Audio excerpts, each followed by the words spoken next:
ఈ 25 లక్షలు కేంద్రానివేనా? దాంట్లోని స్టీల్ ప్లాంట్ డబ్బుల నుంచి అదే అవును. రాష్ట్ర ప్రభుత్వంగా ప్రకటించాలి. యాక్చువల్ గా రాష్ట్ర ప్రభుత్వం తరపున ఈ ప్రమాదవశాత్తు మరణాలు జరిగినప్పుడు 10 లక్షల రూపాయలని పరిహారం ప్రకటించారు. జగన్ టైంలో 7 లక్షలు ఇచ్చేవాడు. అంతకు ముందు చంద్రబాబు టైంలో 3 లక్షలు ఇచ్చేవాడు. దాన్ని జగన్ 7 లక్షలు చేస్తే పవన్ కళ్యాణ్ అప్పుడు నిలదీశాడు. 7 లక్షలతో మనుషులు అయిపోతుందా, ఏందా పరిహారం నువ్వు అని చెప్పేసి. ఇప్పుడు ఈ 10 లక్షలు చేశారు వీళ్ళు. అది అనౌన్స్ చేయాలి కదా, మేము రాష్ట్ర ప్రభుత్వం తరపు నుంచి 10 లక్షలు, కేంద్ర ప్రభుత్వం నుంచి 25 లక్షలు అనేది, ఇది స్టీల్ ప్లాంట్ నుంచి. అట్లాంటి ఒక స్పష్టత లేకుండా పోయింది గొడవల మూలంగా.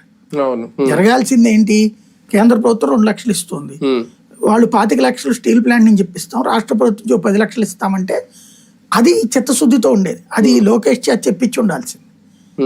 లోకేష్ 25 లక్షలు అన్నాడు, పవన్ కళ్యాణ్ 25 లక్షలు అనేసాడు. ఎవరిస్తున్నారు ఇది?